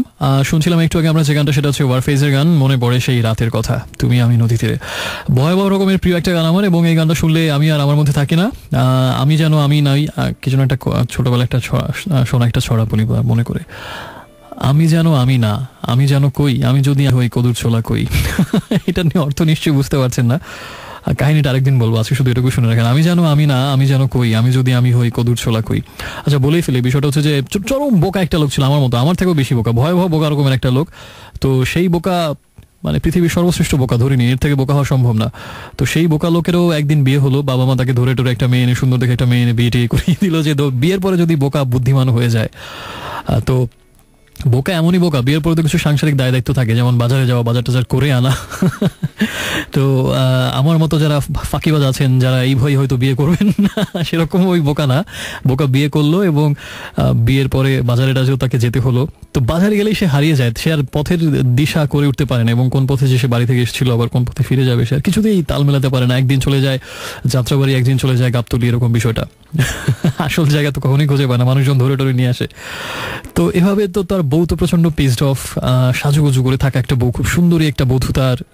সে মাঝে মাঝে বিকালবেলা উদয় হলে গান গায়, যে বাগিচায় বুলবুলি, কি যেন গানটা, শিশুকাল ছিল ভালো আছে, এরকম অনেক নানাবিধ সে গান গায়।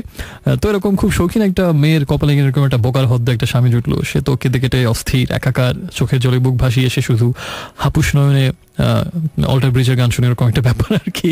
তো শেষ পর্যন্ত যেটা হলো, অনেক বুদ্ধি করে সেই সুন্দরী বধূ তার পায়ে একটা কদু, মানে লাউ আর কি, লাউয়ের ওই যে কাটার পরে যে ছোলাটা থাকে, সেই ছোলার একটা অংশ সুতো দিয়ে পায়ের সাথে বেঁধে দিল। এবং এর কারণ হচ্ছে যে সে পথ শুধু ভুল করে তা না, সে নিজেকেও অনেক সময় চিনতে পারে না। সে বলে, একটা দেখা যায় যে বাজারের মাঝখানে ভিড়ের মধ্যে দাঁড়িয়ে সে মানুষজনকে জিজ্ঞেস করে, ভাই আমি কি, আমার নাম কি, আমার বাড়ি কোথাও, আমাকে একটু পৌঁছে দিন, এরকম মানে মহা বোকা হলে যা হয়। তো একদিন সে যেদিন হাটবার ওদিন বাজারে গেছে, তো বাজারের ভিড়ের মধ্যে মানুষের গাদাগাদি এবং ঠেলায় তার ওই কদুর ছোলাটা যেটা পায়ের সাথে বাঁধা ছিল, ওটা আর কোথায় যে চলে গেছে সেটা খুঁজেই পাচ্ছে না। হঠাৎ করে সে নিজের পায়ের দিকে তাকিয়ে দেখে যে কদুর ছোলা নেই, তখন সে কনফিউজ হয়েছে, এটা কি আমি? কারণ আমি হলে তো আমার পায়ের সাথে কদুর ছোলা থাকার কথা, বউ বেঁধে দিয়েছে বাড়ি থেকে, এটা নিশ্চয়ই আমি না, আমি মনে হয় আরেকজন, এটা মনে অন্য কেউ। তখন সে নিজের মনে বাজারে গান গাইতে থাকে, আমি যেন আমি না, আমি যেন কই, আমি যদি আমি ওই কদুর ছোলা কই। খুব লেম একটা স্টোরি বলার জন্য আমি দুঃখিত, আমি পরের SMS এ চলে যাচ্ছি। রোদমাকে জানিয়েছেন, সেটা হচ্ছে যে 25শে ডিসেম্বর তার বিয়ের ফুল ফুটছে। নিশ্চয়ই এরকম বোকার হতো না, খুব বুদ্ধিমান একজনের সাথে বিয়ে হবে, আপনাকে কদুর ছোলা বাঁধতে হবে না। কংগ্রাচুলেশনস, খুব সুন্দর একটা জীবন নিশ্চয়ই অপেক্ষা করছে। এবং জয় আমাকে ফার্মিং থেকে জানিয়েছেন, আজকে প্রথম শুনছেন বন্ধুর রিকোয়েস্টে, এবং শুনে তিনি ভালো লেগেছে, তার বন্ধুকে ধন্যবাদ দিয়েছি একজন শ্রোতা বাড়ানোর জন্য, প্রচারই প্রসার। আর অবন্তী জানিয়েছে ঢাকা ক্যান্টনমেন্ট থেকে, কোন মুভি, আচ্ছা মুভি নিয়ে অনেক SMS পাঠিয়েছে এবং অনেকেরই ভালো লেগেছে সিনেমাটা, এবং সিনেমার নাম হচ্ছে নেব্রাস্কা। হঠাৎ করে কম্পিউটার এরকম উল্টো পাল্টা এরকম হওয়া শুরু হলো কেন, কিছুই তো বুঝলাম না। সে যাই হোক, আমি আবার SMS এ চলে যাই, কিন্তু SMS হঠাৎ করে কোথায় হারিয়ে গেল, সারে সর্বনাশ হয়েছে। SMS এর মাঝে মাঝে কি কম্পিউটার ও ভাইরাস অ্যাটাক বলে একটা বিষয় হয়, সেটা মনে হয় এইমাত্র হলো। তো আমাকে আবার শুরু থেকে SMS গুলো খুঁজে আনতে হবে। সে যাই হোক, এই লিঙ্কে আর SMS পড়া যাচ্ছে না, কেন যাচ্ছে না বুঝতেই পারছেন। নেব্রাস্কা নিয়ে প্রচুর SMS এসেছিল, এবং আমি সব SMS গুলো পড়ে আমার যেটা মনে হচ্ছে, বেশিরভাগই ফিল করছেন এবং একমত হয়েছেন যে আসলে ফ্যামিলি ভ্যালুস বা ফ্যামিলি রিলেশনশিপ, ফ্যামিলি বন্ডিং, এর সাথে অন্য কোনো কিছুর তুলনা হয় না।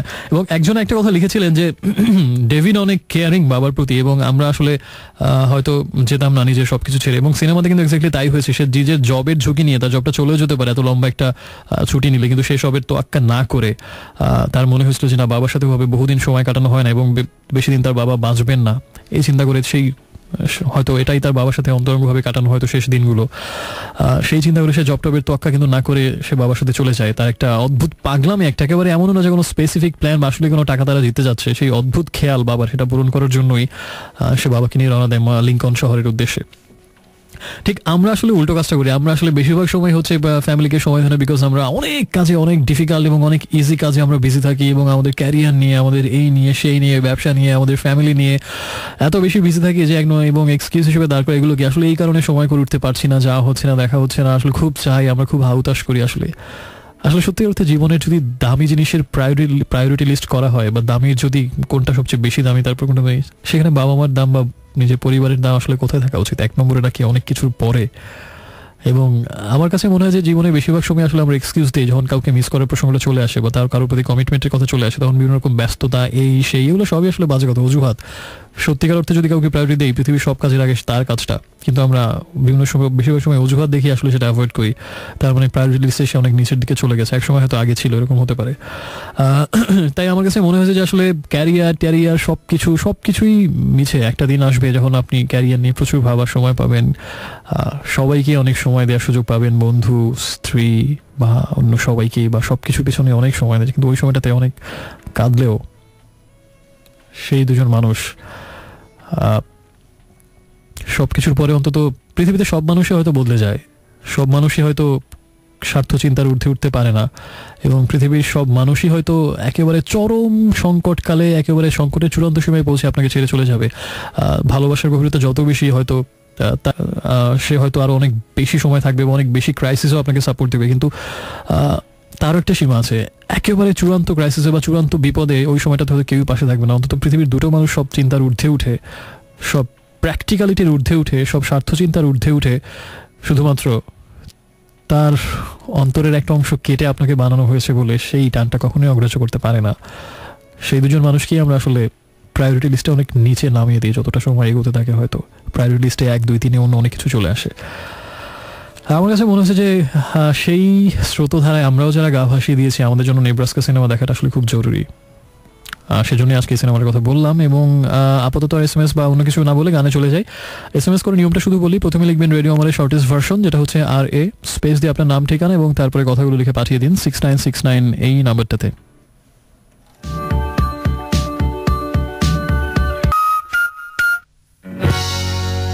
এখন যে গানটা শুনবো, এই গানটার সাথে আমার কিছু কথার মিল আছে, সেটা এই সেন্সে যে আমি যখন আরজি হলাম তখন এরকম কিছু চিন্তা ভাবনা ছিল গানের কয়েকটা লাইনের সাথে মেলে।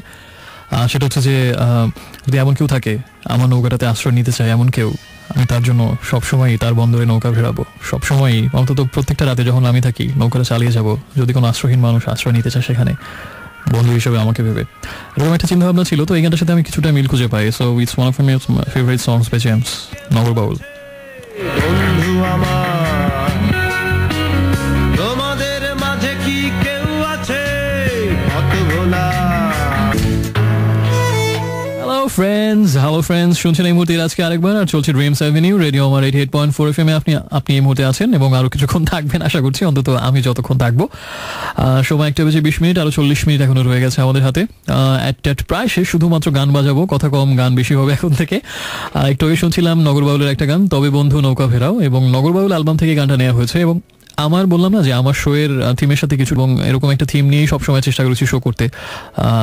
যদি কেউ বন্ধুত্ব খোঁজে, যদি কেউ ভালোবাসার কথা শুনতে চায়, যদি কেউ হৃদয়ের স্পর্শে মমতার আশ্বাস বানিয়ে শুনতে চায়, যদি কেউ একটু ক্ষণিকের জন্য হলেও শুধুমাত্র গান শুনতে শুনতে সেই সব হারানোর ব্যথা, সব নিঃসঙ্গতার বেদনা ভুলতে চায় কিছুক্ষণের জন্য হলেও, আর একটা ভবিষ্যৎ সুন্দর একটা আগামী স্বপ্ন দেখতে চাই, তো তার জন্য 3টা ঘন্টা আমি নৌকায় তাকে ঘোরাতে চেয়েছিলাম সবসময়। সে 2007 থেকে বেশিরভাগ সময় হয়তো নৌকার তলি হয়তো ফুটা ছিল বা পানি ঢুকে নৌকা ডুবে গেছে, হয়তো আমি হয়তো সেভাবে কাউকে নৌকায় ঘোরাতে পারিনি, কিন্তু এই মাঝেই সবসময় চেষ্টা করে গেছে। এবং এটাই ছিল সংক্ষেপে যদি আমার শোয়ের থিম বলতে বলা হয়, হয়তো কিছুটা এভাবে হয়তো বলা যেতে পারে। সে যাই হোক, কথা কম গান বেশি, আমি যেটা একটু আগে বললাম। এবং অনেক আগের একটা সিনেমা ছিল, সেটা হচ্ছে সতর্ক শয়তান, 1995 সালে রিলিজ হয়েছিল, এবং হুমায়ুন ফরিদি দুর্দান্ত অভিনয় করেছিলেন ভিলেনের ভূমিকা ওই সিনেমা, যেটা 95 এর সবচেয়ে বেশি জনপ্রিয় সিনেমাগুলোর একটা, সতর্ক শয়তান। ওই সিনেমার একটা ডায়লগ মুখে মুখে মানুষের যেখানে যেতাম সবার মুখে দেখি ওই কথা, সেটা এখন আমার মনে আছে। হুমায়ুন ফরিদের ওই উক্তিটা খুব বিখ্যাত হয়েছিল, সেটা হচ্ছে যে কথা কম কাজ বেশি, মানুষকে আমি বড় ভালোবাসি। তো যেখানেই যেতাম সবাই এই কথাটা বলতো ওই সময়টাতে। যারা ওই সময়ের সিনেমার খোঁজ খবর রাখতেন তারা নিশ্চয়ই রিলেট করতে পারছেন সেই সতর্ক শয়তান সিনেমার কথা। তো আমি এখন যেটা বলবো ওর তালে তালে তাল মিলিয়ে, সেটা হচ্ছে যে কথা কম গান বেশি, আমার বন্ধুদের আমি বড় ভালোবাসি। সো SMS করার নিয়মটা হচ্ছে প্রথমে আরে লিখবেন, স্পেস দিয়ে আপনার নাম ঠিকানা এবং তারপরে কথাগুলো লিখে পাঠিয়ে দিন 6969 এই নাম্বারটাতে। কালকের রাতটা আমার এক অর্থে খুব সুন্দর কেটেছে। রাতটা মানে শেষ রাতের কথা বলছি না, রাত 8টা 9টা 10টার দিকে বন্ধুদের সাথে ছিলাম এবং জায়গাটা বেশ সুন্দর ছিল, অনেক উপরে, অনেক উঁচুতে, ওখান থেকে ঢাকা শহরের অনেক সুন্দর ভিউ দেখা যাচ্ছিল। তো সেই জায়গাতে বসে অদ্ভুত সুন্দর রূপবতী একটা চাঁদ আকাশে ছিল এবং জলে, লেকের জলে তার ছায়া, আহা বলিহারি মনোহারি, বড়ই সৌন্দর্য।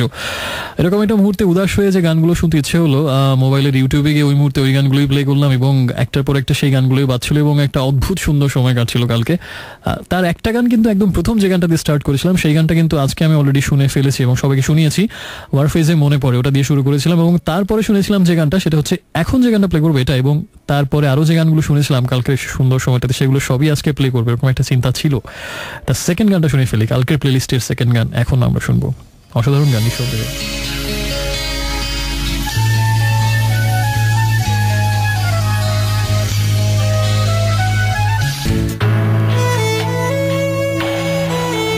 Hello friends, welcome back once again. শুনছেন এই মুহূর্তে আবারও ইরাজকে, আবারও কি এক যন্ত্রণা, এবং শুনছেন ড্রিমস অ্যাভিনিউ এবং শুনছেন রেডিও আমার 88.4 FM। শুনছিলাম একটু আগে কোল্ডপ্লের গান ইয়েলো, যে গানটা আমার অনেক বেশি পছন্দের এবং একজন বন্ধু একদম শুরুতে বোধহয় নিয়ে আজ শুনতে চেয়েছিলেন গানটা, এবং তার আগে ছিল শেখ ইশতিয়াকের গান নীলাঞ্জনা, যেটা কালকে সেই সুন্দর মুহূর্তগুলোতে আমি শুনেছিলাম, উদাস হয়ে হৃদয় উজাড় করে শুনেছিলাম। ওই যে SMS এর বিভ্রাটে উইন্ডোটা হঠাৎ করে চলে গেল, আমি জানি না ভাইরাস কেন এই পিসিটা কি অ্যাটাক করলো এতগুলো পিসি জগতে থাকতে। সে যাই হোক, আমি আবার উদ্ধার করেছি সেটা। শার্লির SMS পড়তে যাচ্ছিলাম, সজীব মুভি নিয়ে লিখেছেন তার ভালো লাগার কথা। শার্লি জানিয়েছিলেন যে তার বড় মা সাদা শাড়ি পরে লাঠিতে ভর দিয়ে কুজু হয়ে ছোট্ট, তার শার্লি যখন ছোটবেলার কথা বলছেন, যে তার হাতটা ধরে টুকটুক করে পাড়া বেড়াতেন সকাল থেকে দুপুর পর্যন্ত, খুব মিস করছেন তাকে। মুহি পরিবার থেকে জানিয়েছেন মুভিটার কথা, ভালো লাগার কথা জানিয়েছেন। শৈলীও লিখেছেন হার্ট টাচিং ছিল অনেক মুভির বর্ণনাটা, নেব্রাস্কা। এবং তুর্না আমাকে জানিয়েছেন যে মুভিটা কেমন জানি না, কিন্তু চোখের জল ধরে রাখতে পারেনি তিনি বর্ণনাটা শুনে, এবং বাবা মার প্রতি ভালোবাসার কথা আরেকবার লিখেছেন, অদ্ভুত জীবন। মঞ্জুরুল হাসান লিটন ফার্মের থেকে তিনিও মুভিটার কথা ভালো লাগার কথা বলেছেন এবং লিখেছেন যে তার বাবারও ঠিক একই রকম একটা শখ আছে, একটা মোটর সাইকেলের। নিশ্চয়ই আপনিও আপনার তার ইচ্ছাটা পূরণ করবেন, যেভাবে ডেভিড তার বাবা উডির ইচ্ছাটা পূরণ করেছিল। এবং সাথী ফার্মের থেকে জানিয়েছেন মুভির কথাই তিনিও লিখেছেন। এবং অন্তি উত্তর থেকে মনে হলো মুভিটা দেখলাম, থ্যাংক ইউ আপু, ফ্যামিলির প্রতি ভালোবাসার কথা তিনিও জানিয়েছেন। মাসুদা ফ্রম ঢাকা ইউনিভার্সিটি, তিনিও মাসুদানা সরি, নারীবাদী হয়ে যাচ্ছে নাকি দিন দিন। মাসুদ আমাকে লিখেছে ঢাকা ইউনিভার্সিটি থেকে নেব্রাস্কা মুভিটার কথা, এবং তার সাথে অনেক মিল আছে সিনেমাটার। নদিয়া ধামরাই থেকে আমাকে জানিয়েছে যে থ্যাংক ইউ আপু সাথে থাকার জন্য। সজীব মোহাম্মদপুর থেকে আরেকবার লিখেছে মুভির কথা। সৈয়দুল ঢাকা ক্যান্টনমেন্ট থেকে জানিয়েছেন যে খুব মনে পড়ে তুমি যখন মনের জানালা করতে, ওই সময়ের কথা, অনেক পুরনো লিস্টনার বোধ হয়। মেন উইমেন অ্যান্ড চিলড্রেন মুভিটা আমার দেখা হয়নি ভাইয়া, যদি ভালো হয় আমাকে বলবেন, আমি অবশ্যই দেখবো। ক্যান্টনমেন্ট থেকে একা খুব সুন্দর একটা কথা আমাকে লিখে পাঠিয়েছে, সেটা হচ্ছে প্রতিটা মানুষের চোখের সামনে রঙিন পর্দা ঝোলানো থাকে, সময়ের পরিবর্তনের সাথে সাথে পর্দার পরিবর্তন হয়, খুব কম মানুষ আছে যারা পর্দার পেছনের দৃশ্যটা দেখতে পায়। খুব সুন্দর কথা এবং দামি কথা, এবং আসলেই ভালো লেগেছে আমার। সিথি থ্যাংক ইউ আপু, আরও আগে আওয়াজ দিলে খুশি হতাম, এতদিন ধরে শুনছেন কখন SMS করেননি। SMS করার নিয়মটা একটু মনে করিয়ে দিই, যদি কিছু লিখতে চান, বলতে চান, শুনতে চান, যে কোনো কিছুর জন্য প্রথমে RA লিখবেন, রেডিও আমারের সংক্ষিপ্ত রূপ, তারপর আপনার নাম ঠিকানা এবং কথাগুলো লিখে পাঠিয়ে দিন 6969 এই নাম্বারটাতে। কালকে রাতের বর্ণনা দিচ্ছিলাম, সেই গান শুনতে শুনতে অদ্ভুত সুন্দর কিছু সময় পার করা। তো কালকে প্লেলিস্টে প্রথমে ছিল ওয়ারফেজের মনে পড়ে আমার পার্সোনাল প্লেলিস্টে, সেকেন্ডে ছিল যে শেখ ইশতিয়াকি নীলাঞ্জনা, এবং থার্ডে যে গানটা ছিল সেটা এখন শুনবো। এবং সবগুলো গানই একই রকমের সুন্দর, কিছুটা মিলও আছে, একটু পুরোনো দিনের স্মৃতিচারণ, সবগুলো গানই কিছুটা দুঃখ জায়গা নিয়ে ভালো, সবগুলো গানই অসাধারণ সুন্দর মনে হয় আমার কাছে। তার প্রমাণ এই গানটাও।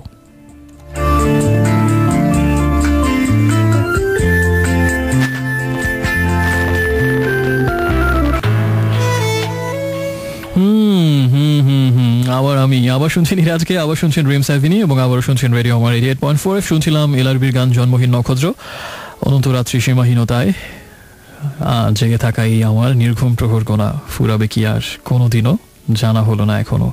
অদ্ভুত সুন্দর লিরিক্স এই গানটা শুনছিলাম, যে যাই বলুন না কেন আমি কিছুই জানি না। এই গানটার প্রতি আমার ভয়াবহ রকমের দুর্বলতা, এবং গানটা আমার কোনো এক বিচিত্র কারণে ভয়াবহ রকমের ভালো লাগে এবং আমার ছোটবেলায় কিছু প্রিয় স্মৃতি জড়ানো গানটার সাথে। সো মাঝে মাঝে ওই যে দ্বীপ নির্বাসন নিয়ে হয় না যে কোন গানটা নিয়ে যেতে চান, মাঝে মাঝে আমার মনে হয় এই গানটাও নিয়ে যেতে পারি। ব্যাপক অনেক ফুর্তি লাভ করি এবং ছোটবেলায় কিছু মিষ্টি দিনের ছবি এখনো মনে হয় চোখের সামনে দুলছে, অদ্ভুত সুন্দর লাগে, একটা অন্যরকম ভালো লাগা। শৈশবের স্মৃতি সবচেয়ে বেশি দামি সব স্মৃতির মধ্যে হয়তো। সে যাই হোক না কেন, কথা কম গান বেশি, আমার বন্ধুদের আমি অনেক ভালোবাসি। এই থিওরিতে আমি আরেকটা গানে চলে যাচ্ছি।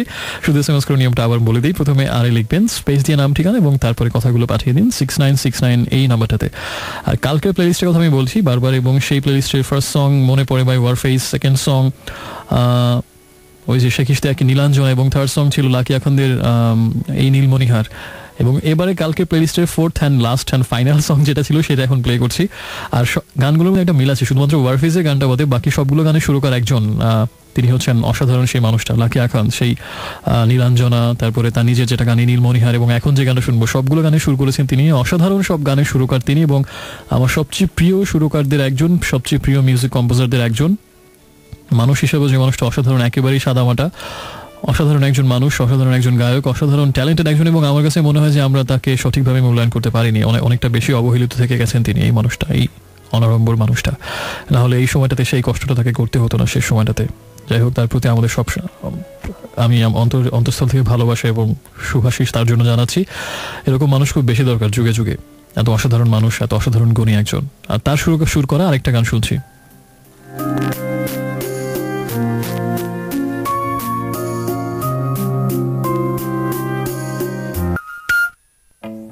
সো কালকে যে গানগুলো শুনছিলাম সেগুলো সবই শুনলাম।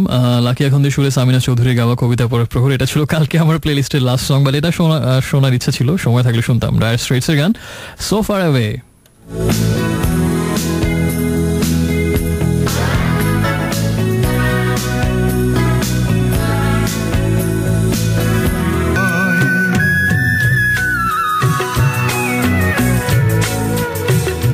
এটাও একটু হলো, তারপর এটা হলে কেমন হয়, অনেক ভ্যারিয়েশন হচ্ছে, অনেক চেঞ্জ হচ্ছে।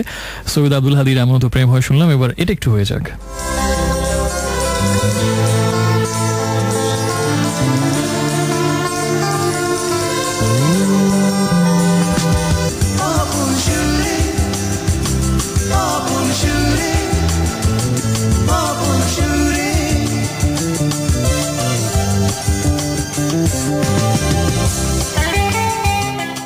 সো ফ্রেন্ডস, আজকে অনেকগুলো গান প্লে করলাম, অনেক কথা বললাম, মুভির কথা বললাম, সবকিছুর উদ্দেশ্য ছিল আপনাকে এন্টারটেইন করা। জানি না সেটা হয়েছে কিনা।